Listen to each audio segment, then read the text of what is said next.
Well, welcome to another episode of Ruckus and Luker Got Bored. He's Luker. He's Ruckus.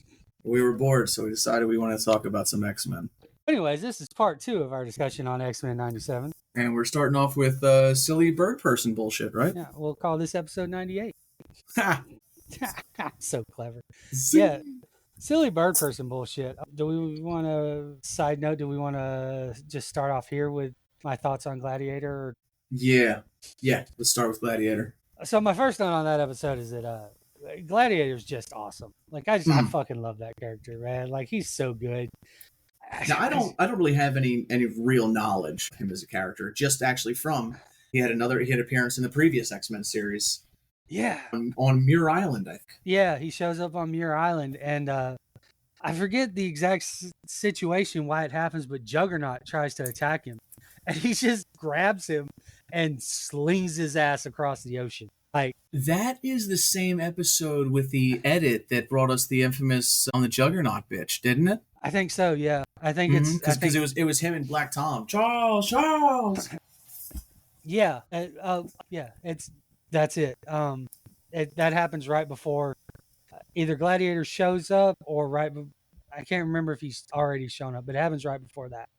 And then Gladiator just grabs him and chucks his ass across the ocean. And it's like, wow, we don't have to worry about Juggernaut for a while. Mm-hmm. Nah, he's just like, he's super powerful, but he's also like, in the show, it's touched on a little bit, kind of, but like in the comics, he has a bigger part, and he's not a bad dude. He's basically just doing his job. Now, is he Shi'ar or Xandarian or Kree or what's up with that? I think he's Kree. Okay. I could be wrong, but I think he's a Kree. But he's the head of the Royal Guard. Okay. That's his whole thing. So he's beholden to whoever the Emperor is. So like in the show, he was beholden to Liara, is it? No, it's her crazy ass brother. Blood. Fuck, I can't remember his name. Bloodbird?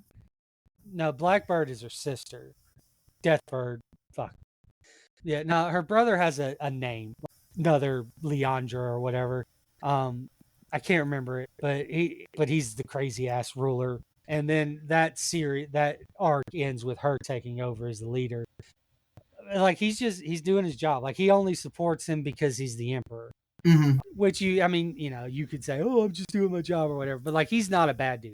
He's beholden by honor. That's his whole thing. So he's not strictly evil, though he does sometimes do bad things. But like, nah, in the comics now, he's actually the leader of the Shi'ar Empire through some weird ass thing, and like, or at least he was during the incursions, which was when they collapsed all of the Marvel universes into like one again. That happened in like 2015, 2017, somewhere around there. Mm-hmm. Anyways, he's a super cool character, and he's just super powerful, and I really like him. And that's basically, I just wanted to say that because there wasn't a whole lot to talk about with this episode. Yeah, I don't care about just about any of that stuff. I don't give a shit about Shi'ar politics. Unless if you're gonna give me a show about the Shi'ar and like, the cosmic stuff, bring in Nova, bring in the Guardians of the Galaxy, Mm-hmm. It opens with Ronan. I hate Ronan. He is such a lame ass character. Even in the Guardians movie, he was the worst part of the Guardians of the Galaxy, which is an otherwise amazing movie. Mm-hmm. And he just sucked. He did. He wasn't any fun. No. Because that's the one thing that Marvel really got right is the fun villains. Yeah, and he was not.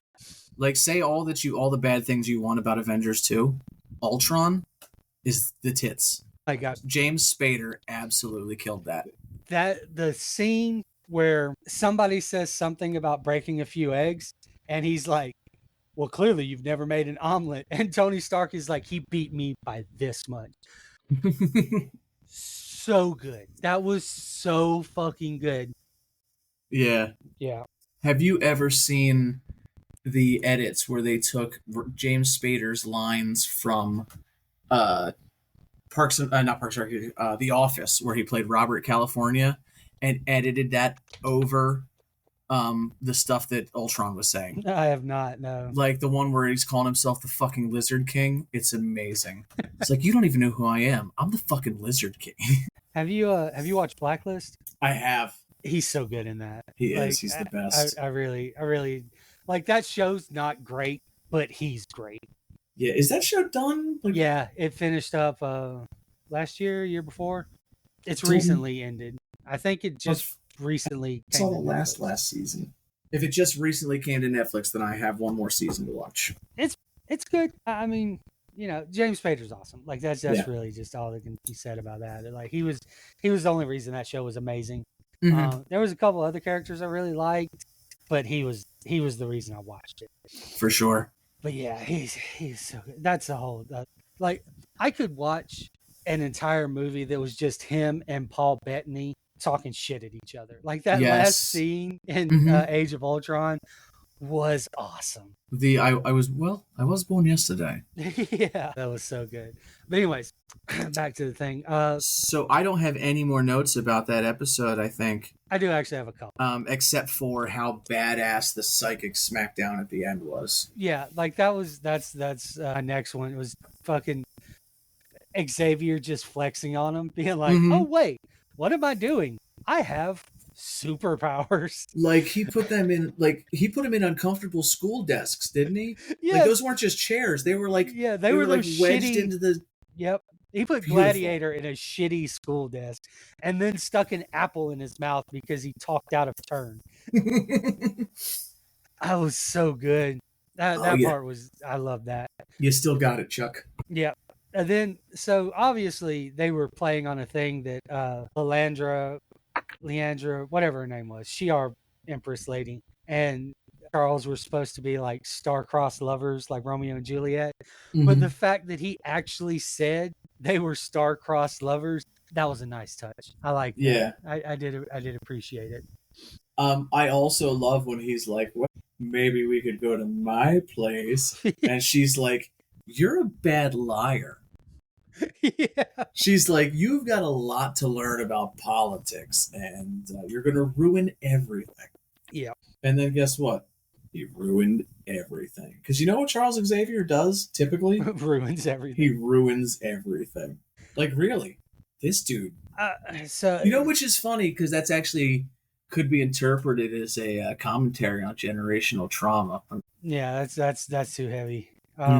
So I'll skip ahead to this then. Since it's something to talk to my therapist about next week.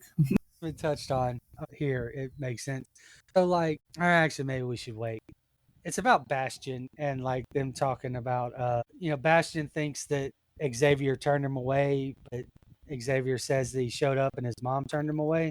Mm-hmm. I think maybe a better story would have been that like Xavier showed up and is like he's not really a mutant.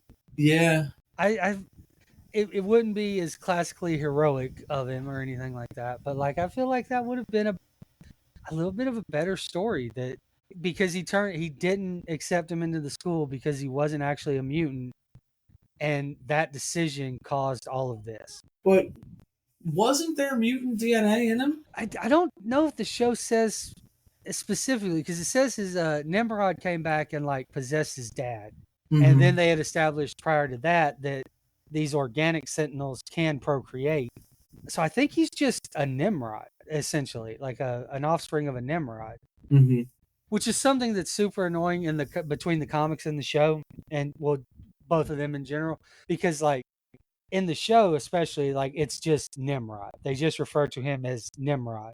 Mm-hmm. But there's not just one Nimrod. Nimrod is just an evolution of the Sentinels. It's not one particular person or one particular entity. Gotcha. See, I didn't know that. Yeah, it's a Nimrod. It's a Sentinel, but like an advanced Sentinel. Now they kind of do the Ultron thing where it like clones itself and shares a consciousness. So I guess it is still kind of one person. But it's also that's like referring to Skynet as, to every Terminator as Skynet. Yeah, like that. So it's like it's like saying a Terminator versus the Terminator when there's 100 Terminator or a million. Yeah. So I don't know. That's just a little weird. I just wish they would do it in the canon one way or the other. Like either just say this is Nimrod and he's got 100 clones of him like Ultron, Mm-hmm. or say it's a Nimrod unit. Yeah. Um, but yeah, I don't. The show wasn't clear, like about whether he's a mutant or not I exactly. mean, But what I took I away got from it was the that he's not. yeah, I got the impression that he was, but I don't know. Oh, See, you know what? You know what? The only reason I got the impression was because Charles Xavier was there to get him. yeah, but I mean, in his backstory, he got basically a techno-organic virus like Cable, and then Mm-hmm. his dad passed it on to him. So he's not dissimilar from the Prime Sentinels that he created, which are And she mentioned the mutants. techno-organic viruses in the previous episode. Just for some reason, I was laughing that the way that Sinister dunked him into the techno-organic virus was just like he was dumping that baby into a fryer, like Yeah. like the way that he like his hands like just sort of rolled out and away from the boiling oil as he dropped it in it. Well, he doesn't want to get that shit on him. No, of course not, but it still is funny. It's just like So, soon to be golden brown. but yeah, that's all I have to say about that episode. That was probably my least favorite in the entire show, but only because it was. I don't give a fuck about GR politics. It was kind of Yes. pointless. I mean, they needed to explain what Charles has been doing, but And also, it's also like the Game of Thrones thing where they had like the Battle of the Bastards, and then they set up a huge cliffhanger, and then they did an episode of filler bullshit. yep, It's just a filler bullshit thing. yep, Which I was excited to see that X Men was going to be the longest Marvel series, you know, at a full 10 episodes when every other one's been like 6 to 8. But yeah. But then they only made them 30 minutes. So, anyways, on to the next episode, I guess. yeah. So first thing I want to point out: did you notice who the butler was voice acted by? I didn't. That was Ian McKellen. Mm-hmm. That's cool. That's really cool. Okay, yeah. So, all right. So first off, there's that episode opens with the funeral for Gambit, Mm-hmm. and Nightcrawler's giving the eulogy and all that, and it was super sad, and I definitely didn't cry again. And then like Jubilee has her thing at the end of it where she's pissed because Rogue isn't there. She's like, she should fucking be here. All that, and like, and then it cuts to her like going to some military base. But like that scene where she's mad about it, and then it's either Logan or Nightcrawler. I forget which one is like, you know, people have to grieve in different ways. Blah blah. All I could think of with that was that scene in I think it's Batman Returns after they think that Detective Gordon has died, and they turn on the light and he's like, he's not coming, he doesn't want to talk to us, and the guy's like, God help who he does want to talk to. Mm-hmm. I was like, yeah, God help who she does want to talk to. Because then it goes into that montage of her just fucking wrecking everything. That one dude's like, this place is designed to stop the Hulk, and she just rips the lid off of it. Yeah. Another cameo there. That was Thunderbolt Ross. Yeah. And then you move into I think it's the next one, or maybe she does another one. But Steve Rogers shows up. And why do we have to keep pretending that Steve Rogers isn't kind of a bitch? Yeah. You sent him to stop Rogue. Really, really. The guy who's just a little bit stronger than your strongest guy, like strongest human, and a little bit faster than your fastest human, to stop not just Rogue, a pissed off, grieving Rogue. Yeah. Like you're lucky that she put gloves back on. Exactly. Like exactly. Like because if the gloves were off, the gloves would be off. Like no, you send the badass Wolverine from the comics, the one that murders everybody. You send him. Mm-hmm. You don't send Captain America. That was just I don't know. I have an issue with them just acting like Captain America can do things. Well, I mean, here's the thing though. He can't. That's why he ended up with his shield several miles away from his location at the end of that fight. Didn't she fucking wing his shield like a frisbee at the end? Yeah, but that was just sort of like what's his shield gonna do? Well, yeah, but what I'm saying is like now he's got to walk and go get that because he couldn't do anything. Like she didn't get a scratch in that fight. Well, they didn't really fight. He threw it at her and she caught it. I thought that they had like a quick little tussle and then got to that, but maybe I'm wrong. I'm pretty sure he just threw it at her and she caught it, Yeah. and then just like, ah, this is mine now. Like, I don't know. That's something that's always bugged me with him. Like, I get like, so he's like the pillar. Like, people respect him Hmm. because he is who he is, but they only respect him because he is who he is. But like in a situation like this, that respect doesn't mean much. He couldn't stop her. Like he couldn't stop her. Nick Fury would have a better chance. Yeah. But also Nick Fury would straight up murder Captain America if he had to. Like Nick Fury earned his badass. Yeah. Whatever. That's a whole nother thing. But that bugged me. All quick off topic. Speaking of Nick Fury, how upset were you that Star Lord got to say the first F word in the Marvel universe and not Nick Fury? When did that happen? Guardians of the Galaxy 3. I haven't watched it. Yeah, that's Is the it good? first. It's the first. It's great. Oh, the movie, it's fantastic. I heard it wasn't great. It's But the first okay. good. It's the first really good thing Marvel's done in a while, dude. I cried so hard. Okay. I'll watch it at some point. I didn't know. It's by no means perfect. Groot looks terrible because they put all of the CG budget into Rocket's fur, and my God, Rocket's fur looks amazing. Okay. I'll check it out. I just there's not even a good reason why I haven't watched it yet, other than I did hear it wasn't great. But that was just people talking shit online, so I don't really put a whole lot of stock in that. I'll check it out and we'll discuss it next time. So yeah, I'm hoping that that Sam Jackson shows up in Deadpool to give us a proper motherfucker. Man, there was a Reddit thread maybe, and it was like you're allowed one f bomb in a Marvel movie. Who gets to say it? And somebody had a like a comment on. I think it was a Reddit thread, and they were like, no, it's got to be a Deadpool movie, and there's got to be other people in it. And like he keeps going through the movie, and he starts to say it, and then he doesn't. And he's like, "No, this isn't the time. This isn't the time." Mm-hmm. And then you get to the end, and somebody else drops it. Yeah, the one I And, saw said it should be Spider Man. sure, but like, and then the movie cuts with him going, "Mother," and then it just ends. I was like, "That is perfect. That is fucking perfect. That Yeah. is exactly how they should do it." Um, but I guess You now know, they can't it'd do it. be it'd be funny if it was Colossus. Sure, yeah, that would be good. Like Colossus just like steps in dog shit and goes, "What the fuck?" Or like the new one, like if Wolverine did it, like at the very like right before he's about to, Mm-hmm. that would work too. But yeah, where were we at? Captain America. Oh, so well, yeah, I'm over that. Captain America sucks. I mean, he doesn't suck, but they bill him too high. Um, again with the amazing one liners or whatever in that, like when she's I guess it was Thunderbolt Ross. I think she was talking to, and he's like, "You're aren't you supposed to be one of those fucking passive ones or whatever? Like we can negotiate this." And she's like, "You killed all those, sugar. Now you got me." And I was like, "Oh, I love this." I love that so much. I really enjoy Rogue going fucking rogue. Yeah.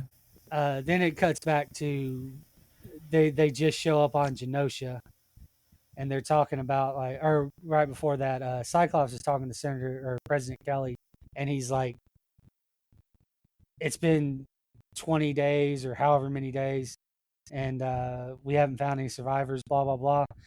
And that part in itself was just depressing. They're pulling funding for relief effort, Yeah, right? yeah. But anyways, then Beast quotes Mister Rogers and like look for the helpers, and I was like, Mister Rogers and Professor X, they would be bros. Yeah. I don't know. I don't know. Maybe Mr. Rogers wouldn't really like that Professor X is kind of a dickhead. Yeah, that may be yeah. I think you may be right on that. Like, Charles got this whole shiny veneer, and this great reputation, but Yeah. he is a manipulative piece of shit. Gaslighting motherfucker. Okay. Yeah, that's fair. That's fair. That may be true. But I think they'd be bros. Anyway, so yeah, move on to your thing about her killing Trask. Yeah, but so yeah, Rogue just fucking murks Trask. I was not expecting that. And the when he hits the ground, it's like in Fallout, like boom, everybody just like that. You see all their horrified reactions. Then you see Wolverine is like, fucking got him, cha-ching. Yeah. Yeah, I like that. Like Nightcrawler's like, Rogue, no. Yeah, no, fuck that guy. Fuck that. Like, I gotta say, man, this is I got it. Like Magneto was right, man. Like I'm on their side on this. Yeah, man. Like fuck, man. Mm. There's a lot of mixed feelings and a lot of mixed emotions, which just means it's good. Yeah, it really does. Like that is just that's a hallmark of this has been a good shit. All right, what's next? Next thing I have is about Cable. I love that Cable's actually got a personality. Like he's got some snark in him. Because they didn't really give him that in the original, if I remember correctly. Just sort of just a dude. I don't really remember how his personality was in the original show. I mean, he made only what, like just a couple appearances. Yeah, I honestly didn't remember that they didn't know he was uh, Yeah, Nathan Summers in the original show. yeah. I didn't know that either. Because I mean, there's so many different continuities. It's Yeah, hard to keep track. um, but I like him. I think they did. I think they did him justice. Mm-hmm. The one thing, like we discussed this previously, was like, again, just imagine that you are Cable and you were sent however long in the future, and you grew up hearing the stories about Cyclops, your dad, and how awesome he was, and then you come back in the past and you meet this Cyclops, the bitch Cyclops. Not even the cool Cyclops that killed Professor X from the comics. Like, this is the bitch Cyclops. But at least he's got a Porsche. At least he's got a Porsche. Kind of wanted them to put him in an RX-7 or an RX-8 rather. That's what he had in the X2. Yeah, Yeah, X2. but was that car available in 1997? No, I don't think so. Maybe. I don't know when the RX-8 launched. I mean, in the show he had a Porsche. Like Mm-hmm. it was accurate to the original show, and so was like Gambit's bike and Wolverine's Jeep and all that. And Wolverine's bike that we see later in the series. Yeah. A little quick glimpse, which I got some notes on that whole thing later. Also, real quick, there was another thing that I want to talk about in a previous episode. But in the episode where Mister Sinister's psychic projections invade the house, Wolverine says he's going to go see a redhead, and then Morph goes into the showers. Morph hears the showers go on and thinks Logan's in there, and goes in and sounds like he's just about to get very intimate with him. Like he's like, you need some help washing those. I'm like, and it brings up the question, like, are Morph and Wolverine fucking? I think okay. I don't know. I didn't see it that way, and this may just be so like the way I interpreted it, and this could just be me. That pseudo gay humor was a big thing in the '90s. Well, and also there is a running theory I've heard from many people that if you and your best friend, if people don't every now and then think you're a little bit gay, are you even actually friends? That's a good point too. Yeah, that's very very very accurate. I think.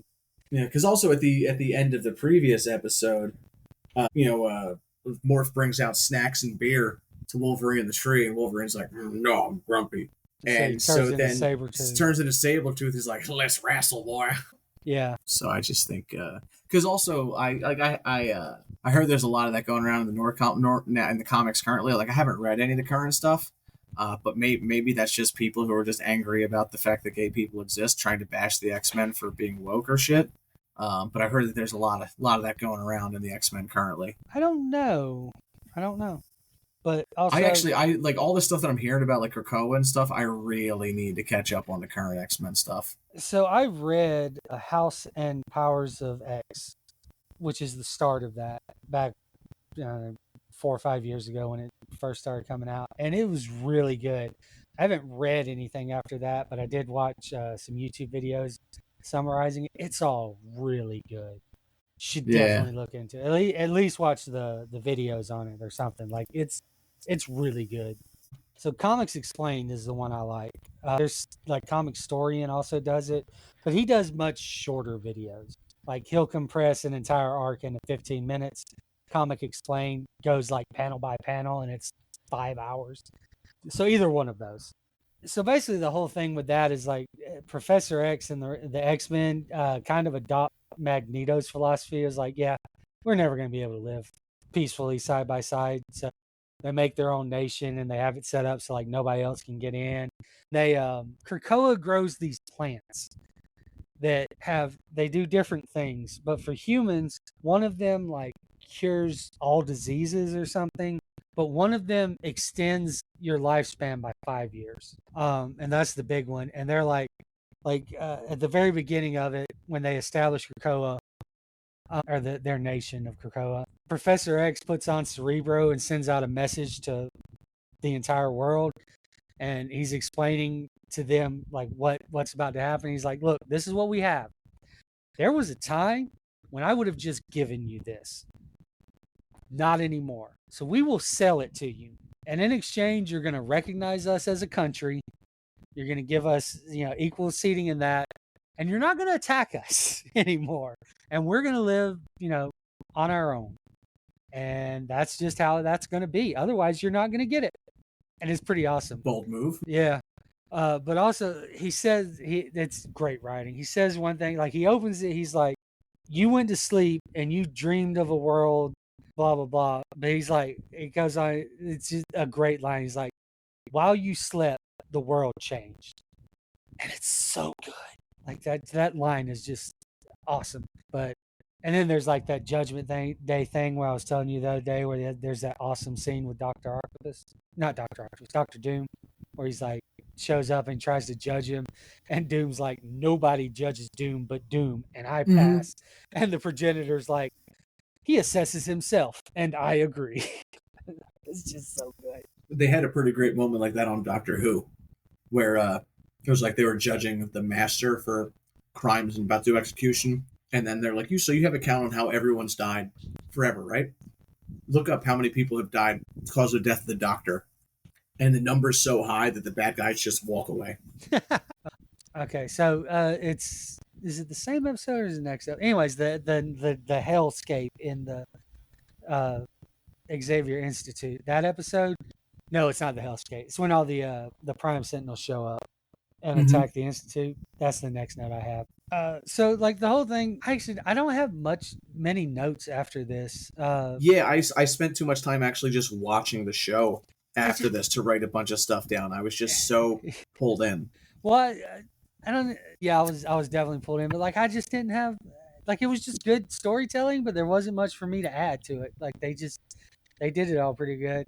But one thing in that, like when they showed up, so Nightcrawler, as he's been shown, like they did it in X2, where he tried to kill the president or whatever. But they didn't really, I don't know, they never really showed how awesome he could be. They did in this show or in this scene how awesome he could be, like in combat. He's kind of the perfect assassin. Yeah, seriously is. But they never they did it pretty good here, and that scene where he attacks the White House in X2 is pretty good. But largely outside of that, he's never, and it's really just like he's not a very violent person, so it kind of makes sense that they wouldn't show him like that. But have you ever watched The Umbrella Academy? No, I haven't. A lot of people recently have been telling me that I need to get into that. So it's really good. You should definitely watch it. But there's a scene where one of the characters, who's a teleporter, basically he just gets pissed off and he kills a whole bunch of people. It's justified, but whatever. But he takes like an axe, like a fire escape, like in case of emergency axe, and just murders this whole room. And I was like, I never really thought about how good a teleporter could be murdering people. Yeah. They do it so well. Like it's such a good scene. It's one of my favorite scenes in the entire show, and I really love that show. Nice. Definitely have to check that out. At least that scene. You should definitely watch it. The final season, I think, comes out this summer, so now would be a good time to catch up on it. So let's talk about the music in this show. Like every now and then, there's some fucking. The Marvel Universe has taken the needle drop to the highest point of its art form and then shit all it over it again. pushed it way too far. Guardians of the Galaxy started being like the pinnacle of it, and then it was just everywhere, and it was too much.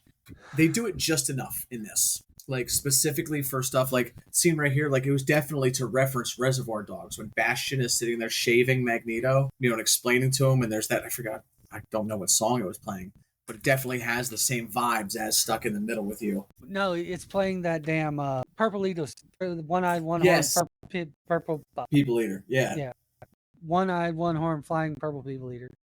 So that one was fucking with me because, like, All right. So when I was a kid, my mom bought me a CD that was a bunch of like children's songs from back in the day. It had like Hmm. Yellow Polka Dot Bikini on it. Yeah. This weird song about unicorns, that the unicorns were all playing in the field when Noah filled the ark, and that's why they all fucking died. That song was fucked up. Like the implications of it were fucked up, whatever. But it was a different version. And that fucked with me because, like, I've heard that song a million times. I used to listen to that CD all the time, but I never heard that version of it. As far as I knew, there was only the one version. That one was Yeah, different, and it I don't fucked with know. me. I don't know. That was just weird to me. But yeah, that was it. No, what it gave me Jeepers Creepers vibes. Yeah, I get that. Um, but it was cool. But yeah, I got like horror movie vibes from it. Yeah, like the beginning of House on the Hill, where they jam all the pencils to that guy's neck when he's in the chair. I haven't seen it. That movie gave me Sorry. nightmares. Um, It was scary. Speaking of that scene though, um, why did he take all of Magneto's clothes off? Cause he's gay. I saw a meme about it. I never really thought about it. Like I was just like, oh, okay, that's a thing that's happened. Sure. I saw a meme and they were like, but why did you take his pants off? And I was like, why did he take his pants off? Why is he in a Speedo? What is happening? I don't understand. So yeah, if I was trussed up on a thing, damn near naked, and the woman who was responsible for that came to me asking for forgiveness, God. I would be counting down the seconds until I could rip the iron out of her blood. Man, like as soon as she released me, I would murder her instantly. Like, Yeah. and that's gonna go into a point I have here in a second. But yeah, like my God, like that the stones on that woman. All right, then my next note is about Summer's family adventure is fun. I liked seeing them interact. I thought that was a lot of fun. That's really all I have to say about it. So, what do you mean? Like what in Like just the interactions of the characters. like Like, after that, where Cyclops is like, one of his superpowers seems to be leaving any room I enter. mhm. Well, I mean That I mean even starting with that all the way back in the beginning, but like the team dynamics, how team dynamics form, and also when they went into Bastion's mom's house and everything, and she's like, "Help an old lady up," and Cable's like very gentle with her, like, I guess we play along. Like there was just some weird humor in the juxtaposition of all three dynamics. Whereas one, here's a time traveler in our time, these two don't know what's going on. This weird situation with this creepy old lady. Oh, by the way, this time traveler is also my son, who was an infant, but also not my son, but my clone son. And so there's this whole weird family drama going on while also they're running from these new sentinels. And I don't know. It's the same thing as like House of a Thousand Corpses and the Devil's Rejects. One of the things I love most about the Devil's Rejects is the family dynamic of the Firefly family. Like, yes, they're all serial killers and absolutely insane, horrible people, but they're also bickering about getting ice cream. I don't know. So I had a thought just in this where they were when they're doing Bastion's backstory. All right, Mm-hmm. so depending on which source you're looking at, some say mutants didn't appear until like the atomic age. I even mentioned this in the Children of the Atom whole thing, but also Apocalypse is the first mutant, and he Mm-hmm. showed up in like 3000 AD or Yeah, or BC, BC. Or BCE, now they say. whatever. Once news. So like, so Bastion's power is that he can basically just talk to electronics. Yeah, he's a technopath. Yeah. So what if he was born 500 or more years ago? Like how shitty would that be that like you were born with this amazing power in a time when it does nothing? Like he's not forged. He can't create stuff. He can only control shit that already exists. Well, I mean, what it defines technology? I guess in this case, like, is it circuitry that he can control? Because I mean, wheel is technology. No, it's only like electrical shit. Like Hmm. it's pretty hard like written in there that like he can only control electronics. Makes sense. So honestly, what if he was born 200 years ago? What if he was born in like 1920 when like it's just starting to happen, but there's not even a real computer yet. Like Yeah. there's the most basic of a computer, like radio waves. He can control the radio. Like that's it. How What if Nikola Tesla was a technopath? what if he was? No, Nikola Tesla was forged. He was forged. Well, isn't Forge also a technopath? No. He can just his ability is that he's Tony Stark. If he can imagine it, he can build it. Yeah, yeah, you're right. You're right. Because also, that's said, how did you do it? He goes, I thought of it. Yeah. Like his whole thing is just that like he can't communicate with electronics or anything. He can just if he can imagine it, he can come up with how to build it. That's his power. So again, his power is he's Tony Stark. You know what's funny is the first definition of the word forge that I knew was for like forging documents. So I never, as a kid, I never understood. You didn't get that I it didn't was get why his name was Forge. And oh I'm gonna be completely honest with you. that is the most New Jersey thing you have ever said. Listen to me when I tell you this right now. I'm gonna be completely honest with you. I just made that connection right now. I turned 38 years old this year. I turned 39 on Tuesday. Woo! Woo! I thought But you were yeah, like a few years younger than me. no, We do this every time, don't we? we Like do we've this. had this before, yeah. We have had this conversation probably 5 times over the past 4 years. Yes, Yeah. definitely. Almost every time one of us has a birthday. Yeah. Yeah. That makes sense. But yeah, I literally just made that connection in my head right now, and I'm mildly ashamed of it. I'm gonna stand by that's the most New Jersey thing you've ever said in your life. So all right. Yeah, so all the Prime Sentinels show up and they start wrecking shit. And yeah, I don't have much notes about that particularly happening. Again, it was just, it was the apex of the show is a big battle. My only thing goes back to the previous thing. I just wish they could have drugged this out a little bit longer. But so Dr. Cooper or whatever, she frees Magneto. Yeah, And again, like I said, Magneto should have immediately murdered her, but he didn't. And he goes off to do his thing. And like, all right, so I don't necessarily agree with this take, but there is a viewpoint of fans that in the first Black Panther movie, they made a error in the writing where Killmonger, they say, was making too much sense, so they had to just make him comically evil. yeah, And a lot of people say that's a failure in that. I don't necessarily agree with it, but I don't want to get into that. But in this situation, and Dr. Cooper or whatever says it herself, and there's that show in the earlier, like, no, fucking Magneto was right. Like, yeah, they proved him right, and then they were like, well, now he's gonna destroy the polar magnetism of the earth unless we stop him. Like, they had to just throw that in so they could have a reason to stop him, because otherwise he's yeah, fucking right. Like, yeah. They had to make him a bad guy again. yeah, like they made him comically evil is the term I like to use for that. Like they just made him a straight comic book villain again, that he's just gonna kill everyone. Well, because the thing is, the best villain is the one that's right. Like, Yeah. they say that the best villain is the one that's relatable. But no, but I mean, the problem here is like they couldn't have him be right, Mm-hmm. because then it just fucks up the story. Like, Well, yeah, because it's like with Thanos, the same thing. Like, he was right about us being like there's not enough resources to sustain the people on this planet, but genocide isn't the answer. yeah, exactly. And like, and man, like when he shows back up and asks the X-Men to join him. Mm-hmm. All right, so brainwashing, you only ever like he's brainwashed into Nazism. He's brainwashed into whatever. The X-Men are fucking brainwashed by Charles Xavier. Like, Yes. Wolverine. Like, he knows that sometimes you got to do shit to get shit done. Yeah. Well, and also, like, I mean, but they did it even in this season. Roberto, right?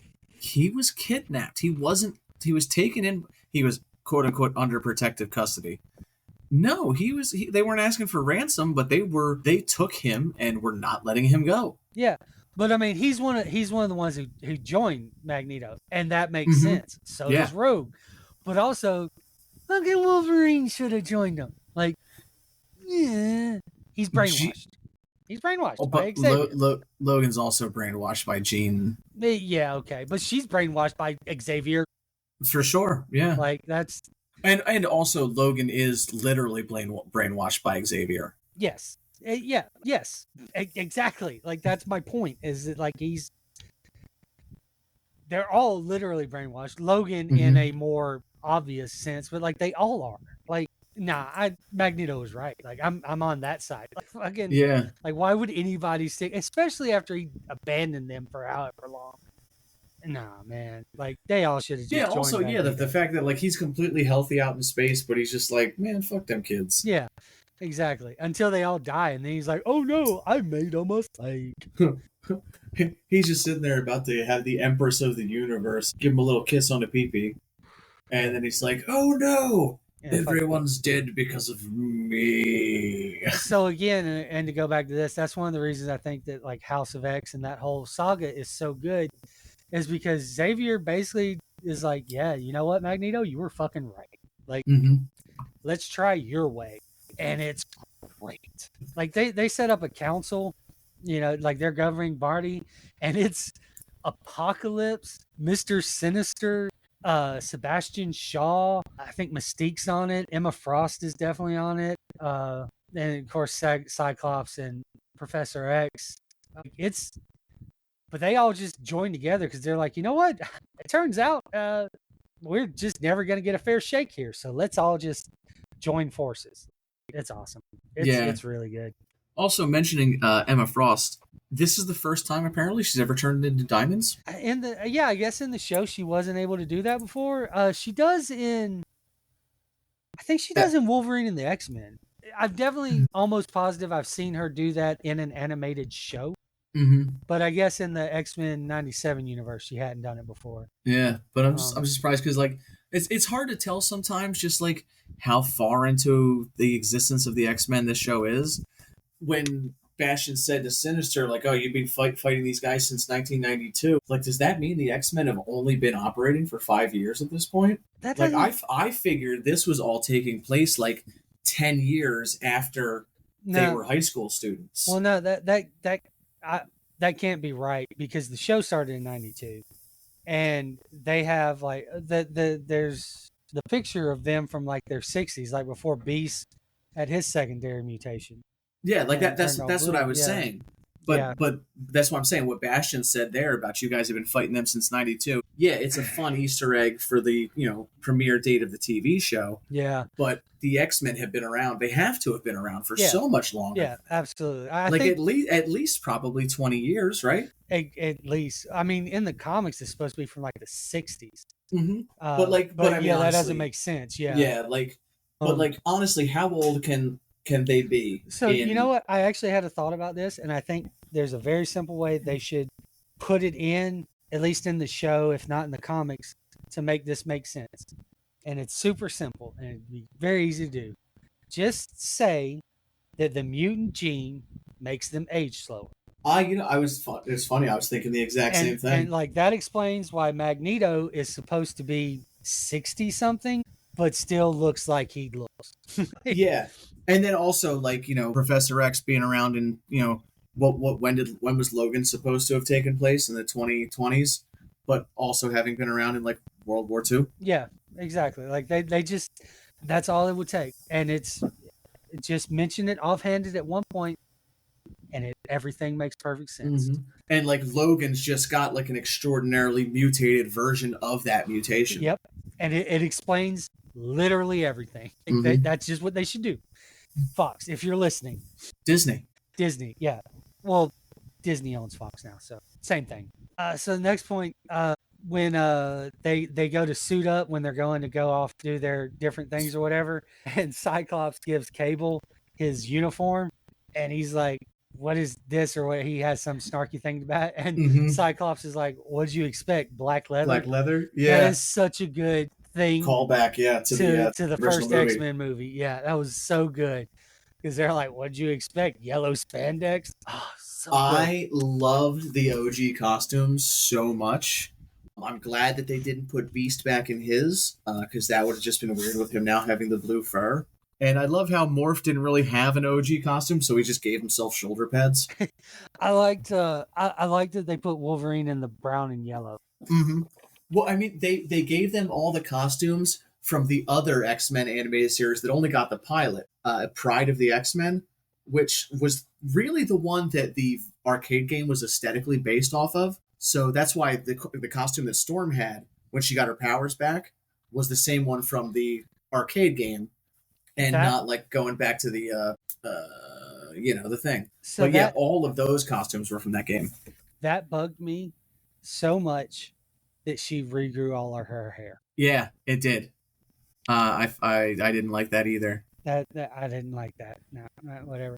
So then moving on to the awesome fight on Asteroid M and the Mm-hmm. awesome fight on the Galapagos when they're trying to take out Sinister and Bastion. Could when you all could huh? you always drive Sentinels? I don't know. I don't remember that ever being a thing, but it's awesome. So that we'll make a note. We'll circle back to that because Okay. I have a comment on that.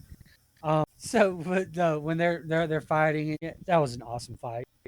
Rogue ripping open the door to the well, it wasn't a Blackbird, but whatever Quinjet, I guess, whatever it was, and they're not there. They teleported out, and she's like, "Oh shit!" But no, when Wolverine stabs Magneto, and then Magneto's like, "Okay, well, fuck this shit," and Yeah. rips his adamantium out, Ugh. and Charles is like, "What are you doing? Oh my god!" And he's like, "He meant to murder me." Mm-hmm. Like that's his actual line. I wrote it down. He's like, "He meant to murder me." He's like, "Yeah, no, like it sucks." But no, I think that's a completely appropriate response to Yeah. getting stabbed in the goddamn chest. Like Mm-hmm. he didn't even kill it. He just took his adamantium out. Like Yeah. I don't fault him. yeah, like But also, like, how did Magneto survive? I told you about the time he got his heart punched out, right? No. That happened in that whole thing with the progenitor, the same thing with Doom. So the Inhumans, or not the Inhumans, the Eternals decide they have to kill all the X-Men. I mean, And as you do. yeah, at this point, because like in that they kind of retcon some shit and they say they're a deviant gene that created the X-Men, whatever. So the X gene is a deviant gene. Yeah. So yeah, exactly. So like the Eternals suck. I hate them as a Yeah. story device. That movie should have been an 8 episode show and it probably would have been awesome. But they crammed 8 origin stories into one movie and had a 15-minute final battle. It was so stupid. Yeah. That's a whole nother discussion. But anyways, so in that there's a character named Uranos. Definitely not Uranus because that would just sound silly. It's Uranos. At this point in the comics, Magneto is part of a collective on Mars that's called like Eurocra or something like that. It has a reason why it's named that. It's a whole thing. It doesn't matter to this. But anyways, Uranos goes there, and it's all just Omega level uh, characters, and Uranos demolishes them. One of them is Magneto. Magneto, he literally just punches a big ass hole in his chest, like punches his heart out, and then leaves. But doesn't check to make. He doesn't do the double tap. He doesn't make sure they're dead. I mean, you'd Magneto, think you wouldn't need to. you would think you wouldn't need to. Magneto uses his powers of magnetism to manipulate the iron in his blood to keep it flowing. Fuck you. Look, it's awesome, Mm-hmm. but also completely ridiculous. Yeah. I'm kind of like, oh, that's cool, but also that's completely ridiculous. So that's how he did it. He didn't really stab him through the heart. He like it even in the show it shows like it's to the left or to the right and a little bit down. He didn't Mm-hmm. stab him through the heart, which Wolverine definitely would have just stabbed him through the heart. Yeah. Whatever. Storyline, I can live with it. I don't have a big problem with it. The show was amazing. I can Yeah. live with that a little bit. But yeah, no, that's how he stayed alive. And I love that the shot looked exactly like it did. Like I had a trading card of the moment Wolverine. When he pulls the adamantium out, Yeah, and it was the exact same pose and I loved everything. it. Like Yeah, I saw it. Like that was so good. I loved that they did that. I miss those old Marvel trading cards so much. They were so fun to collect. I My favorite one was the series where each page of 9 formed a picture. I don't remember that. So cool. That's cool. So they my next point, after they have the battle with Bastion, and Cable is taken over by Sinister, and he seemingly beats Jean Grey, which I have multiple thoughts on that. First off, the only reason Cable doesn't just kill everyone is that he has to spend a large amount of his power to keep the techno organic virus at bay. That's Is Cable Omega as well? yes. Okay, so they've done alternate universes where he doesn't get the techno organic power or virus, Mm-hmm. and he's basically the second strongest person in the Marvel universe. The only one that's more powerful is Franklin Richards, and he can literally just remake the universe at any point. Franklin Richards, right? Yeah, Yeah. isn't that what I said? You did. I was making sure Yeah, that I'd yeah, heard you properly. yeah. But like he's this Cable is only second to him, pretty much. Or well, Mm-hmm.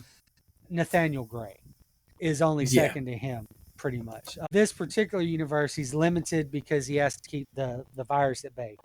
But if Sinister's controlling him, he doesn't care about that. So he should have just unmade Jean Grey. You make a very valid point. But whatever. Maybe he still does have to. He's got a little bit of his faculties, something like that. But no, Cable is incredibly strong, like beyond Omega level, basically.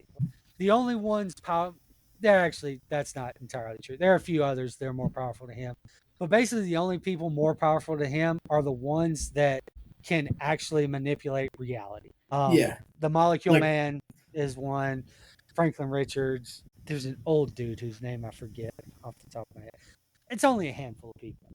mm, But no, after that, so that happens, and then Bastion shows up and he restrains all the X-Men, and he's having his monologue or whatever. And like the point where Jean, like there's like a rumbling that starts, and then Jean Grey Phoenix pops up. Storm giggles, and it's yeah. the best thing because she's like, "I know what's about to happen. Yeah. You done fucked up, son." Like I love that so much. Yeah. That whole I mean, how do you phrase it even? The blocking, the choreography, the because it's not just about the animation, right? It's about how it's directed. Like I guess the storyboarding for that fight was amazing. The way they got everybody's actions to intertwine, everybody got their time to shine. Ashton looked like a real threat. It was awesome. Yeah, that was man. Again, this is why I said I need to put all my negative things at the beginning because everything else is just going to be fanboying Mm-hmm. over this shit. There is one shot where something basically blasts Bastion's head in half and then his head reforms. Mm. I watched that frame by frame. It is gnarly the levels that the animation went to with the deformation. Like at one point, like the eye like shoots like 6 inches out of the head and then gets lashed back. So that was Lee going ham on it. Mm-hmm. That was really awesome because like they did it at a point in the comic books because some point in the comic books everybody goes to Omega level, but like Mm-hmm. there's even like before this happened, there's a point. I think it's Emma Frost. Yeah, it's definitely Emma Frost because like her whole thing when she started working with the X-Men was like she was really good. Like her thing was figuring out the limits of their powers. And for Jubilee, she's like, she better never discover the true limit of her power because it's not that she makes fireworks, she makes nuclear explosions. Uh-huh. Like she splits atoms, and that's how she generates her thing. And it's like if she ever went full scale, she could just destroy everything. And they kind of did that a little bit with that. Like she wrecks him. And like Mm-hmm. if she ever went off the rails, she would just fucking murder anything she was up against. But yeah, that was what happened there with that. And I love when they do that in the comics. It's just so I love when they really ramp everybody up.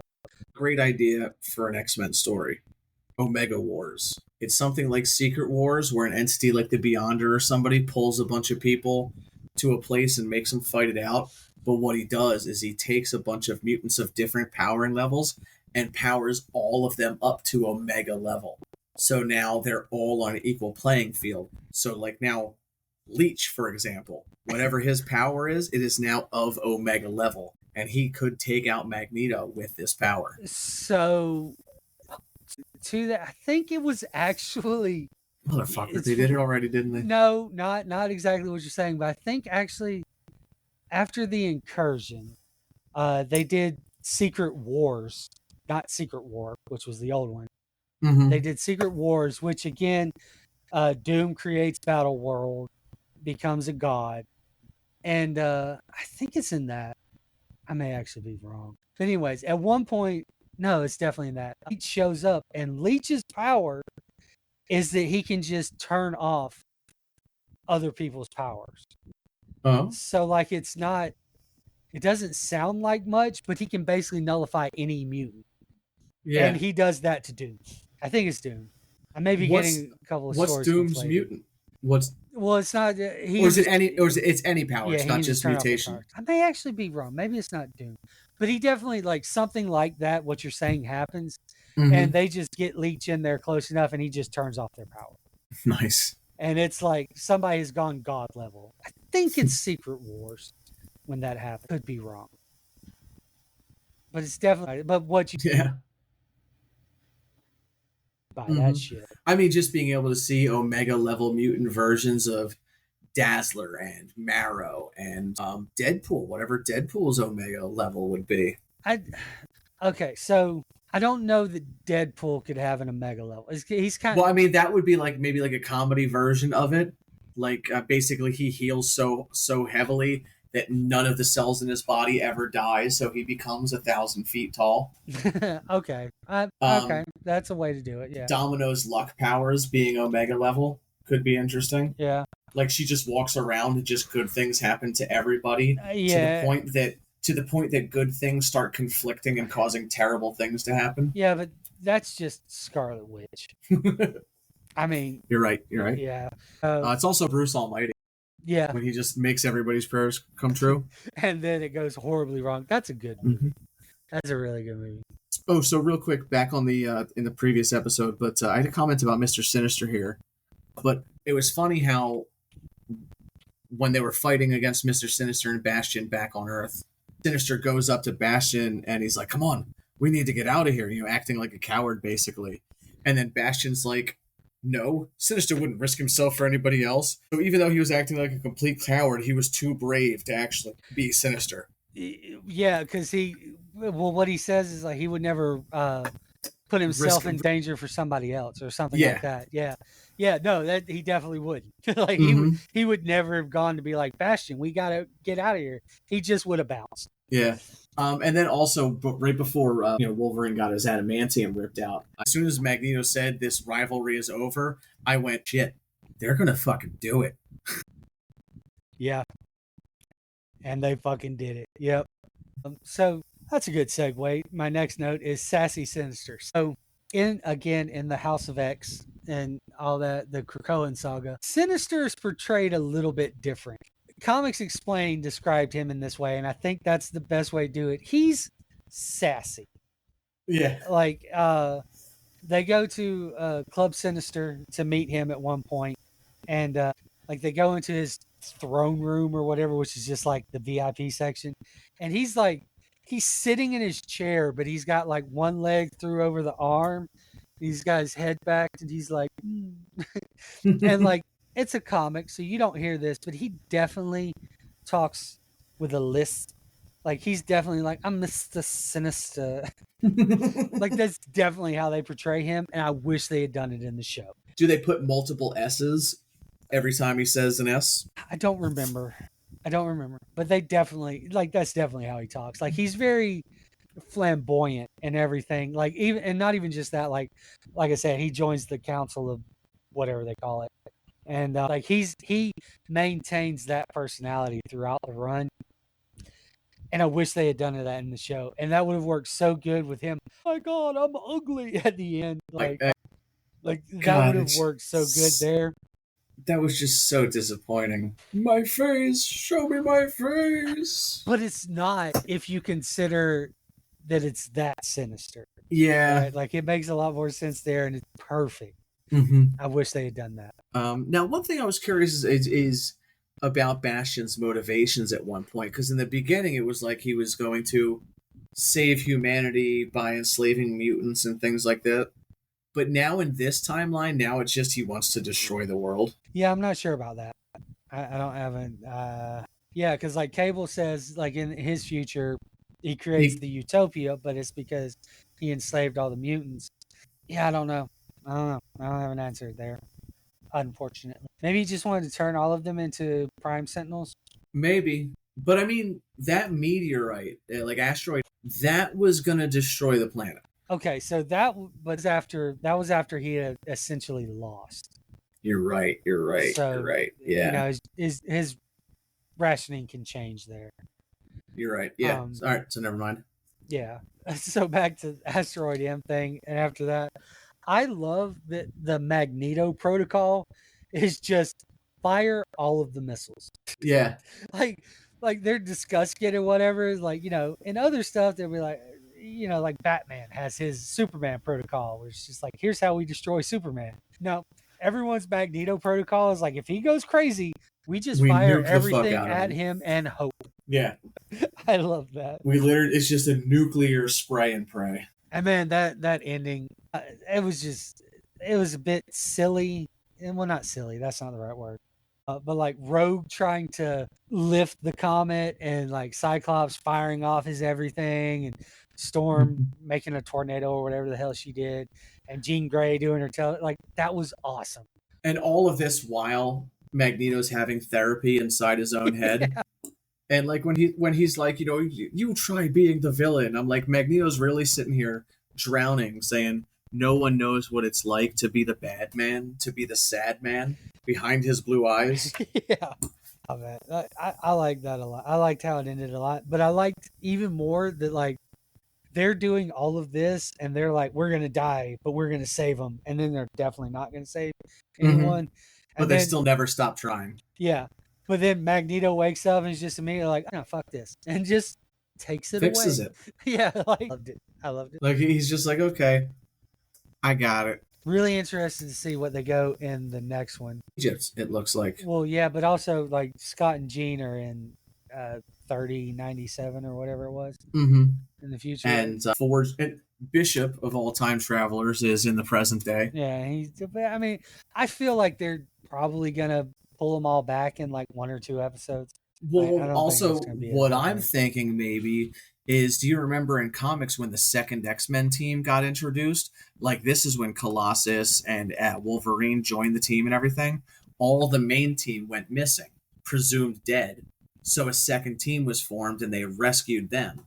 That was the second volume of X-Men, basically, and the introduction of many of the people who were the most famous X-Men teams, say like Nightcrawler. I think that was his first appearance on the team. Yeah, So maybe they're going to do that, where they're going to bring in some of the even lesser known characters to save the others or to handle the modern day stuff while the time travel shenanigans has gone on. yeah, that could be a thing. I mean, Forge had his board of like all the people like that's definitely foreshadowing for something like that. That would be cool. Well, that was very much like the board in Days of Future Past, on the cover of Days of Future Past, actually, where Wolverine and Kitty Pryde are in front of the wall that has all the different thing dangles with the thingamajigs. Yeah, all that. The fucking, what are they called? Living and Dead X-Men. Missing in action, killed in action. Yeah, it'd be cool. I'm looking forward to it. They did get renewed for a second season, right? It got renewed for second season like a year before it came out. Cool. Like about a year ago, Cal Dodd released like a tweet or something of him in the studio recording season 2 dialogue. Nice. Hell yeah. Cool. Glad. Big happy. So there was a cameo towards the end that I actually didn't realize at the first viewing, but I noticed on the second one. It's Peter Parker and Mary Jane. And Flash Thompson. I'm Sure. pretty sure that's Flash Thompson Okay. over their shoulder. Probably that makes sense. Yeah. But it's Peter Parker and Mary Jane, and that's relevant because it would have been about the time. I don't know if Spider-Man ran a little bit longer, but assuming that's about the same time that Spider-Man ended, Mm-hmm. the Spider-Man ended with Mary Jane gone. Green Goblin had tried to kill her, but he dropped her into a portal, and then like the Madam Web and Beyonder showed up, and then like the end of that series was that they were going to help him jump through realities to try and find Mary Jane. So either this was before that happened or after that happened. Whatever. I really hope they do a Spider-Man 97 as the moral of that story. I would really Yeah. like them to pick that up because that series ended with he was looking for Mary Jane. Yeah, and also he went into space and they did Spider-Man Unlimited. No, that's a different universe. Yeah, well, I thought it was the same Mm. universe that he started in, but he went to another universe. Spider-Man. So the Unlimited series is a different, like an alternate reality. So the animated series went to 98. So a year or more past X-Men the original series. Okay, so that makes sense. Then that she Mm-hmm. would be there. Fine, but I just hope they continued because they did that. I hope they do Spider-Man 97 or Spider-Man 98. I guess whatever. I hope So they do that. this I will would be a love good that. time to talk about all the cameos in this. Yeah. But not only Morph being just an engine for cameos, Yeah. and then also just the fact that the X-Men universe, especially in Genosha, you can just put so much in there. And then Yeah. also we saw faces like Psylocke and the rest of Alpha Flight. But one thing that blew my mind was how many non-X-Men cameos were put into this. Like I've got a list here. We got Doctor Doom, Baron Zemo, Captain America, and Spider-Man, obviously. Hulk, Iron Man, Doctor Strange, Uatu, Daredevil, Cloak and Dagger, even. Yeah, sure. Who the hell knows who Cloak and Dagger even are? Yeah. I have a note about that we can come back to when you're done. Mm-hmm. Black Panther, Ronan the Accuser, Peter Parker, Mary Jane, Flash, like I said, and Thunderbolt Ross. And I'm sure that's not even all of them.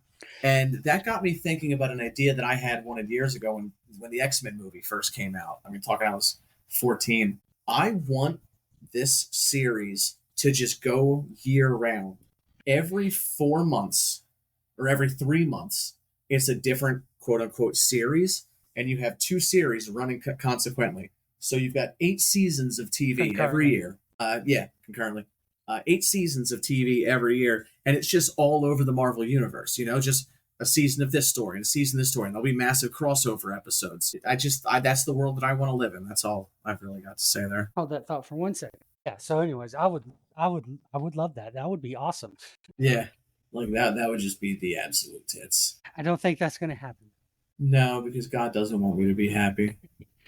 Exactly. So you mentioned Cloak and Dagger, and this is my final note on the entire show. It's just I saw that and I thought of this like how many awesome names are wasted on characters that they didn't develop well, at Mm-hmm. least. Cloak and Dagger is a good example of that. Like that's such a good name for a duo.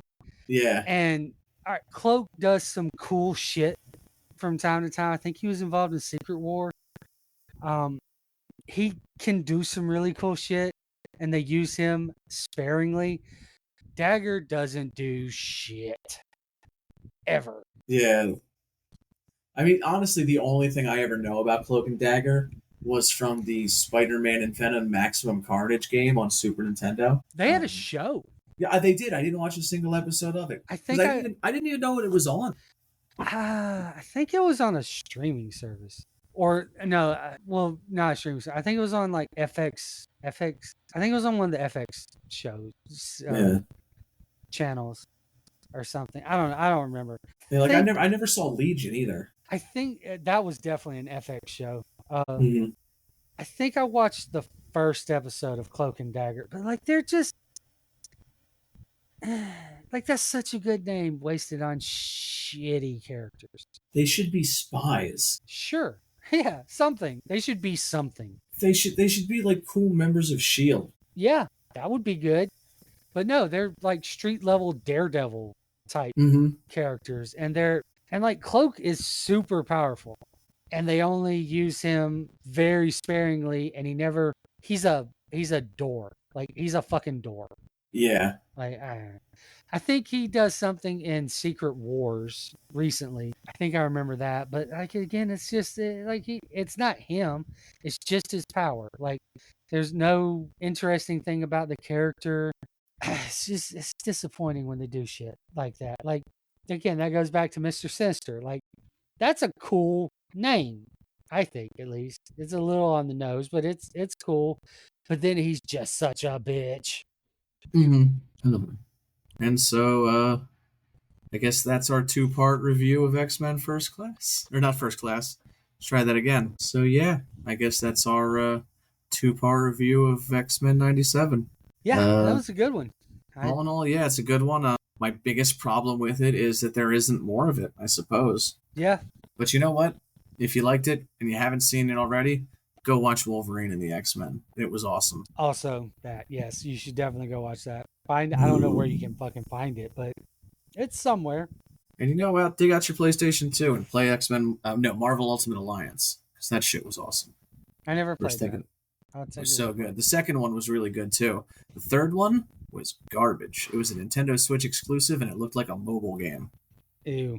Yeah, it was bad. That's very sad. Uh, all right. Shit, we need a second Fat Guy Pro Tip. McDonald's sells 40 chicken nuggets for like $10. Maybe 20 chicken nuggets. They sell a bunch of chicken nuggets for $10 now. 20 chicken nuggets used to be $5. Like, that was what the big Okay, special then it was. might be 40 chicken nuggets. I know it's a bunch. Yeah. I actually think it's 40. Dude, Buffalo Wild Wings, when me and my brother used to go a lot, one time they started doing 10-cent legs, or no, 50-cent legs. So when I saw that, I thought that meant, like it was going to be all the you could just choose to get all the single bone ones, right? Mm-hmm. Like that's just, my mind thought they wouldn't be doing whole legs. Guess what? They were whole legs. Which kind of bugged me because the waitress didn't think any of it when Cody and I ordered 20 each. So she literally comes out with 40 whole fucking chicken drumsticks with different hot sauces on them. Like really, lady, you didn't think that this was odd that we were ordering this for here? Like hell, if we'd ordered it to go, all bets are off, you know? Mm-hmm. But you really expected us to eat between us? We did. I mean, we got through it. I mean, Like, they probably have people order that all the time. Like I used to do that. Well, not 40 for me, but I would eat 20 wings when I went in there, and no, like yeah, two pitchers of beer. I mean, eating 20 legs is no problem. Eating 20 wings is no problem. These were 20 full chicken legs. Like, I mean, I could probably, if I was hungry enough, I could probably do 30 wings. If I really pushed myself. Because all things are achievable through God. So just jot that down. That is true. Yep. Jot that down. Sorry, I'm trying to look up how much fucking. I'm pretty sure it's 40 chicken nuggets for $10. I'm trying to figure that out. But McDonald's fucking web app sucks. Oh, I got a good fat guy pro tip. Remember, fat guy pro tip. Just because you fit in them doesn't mean they actually fit. See you next time. Y'all have a good one.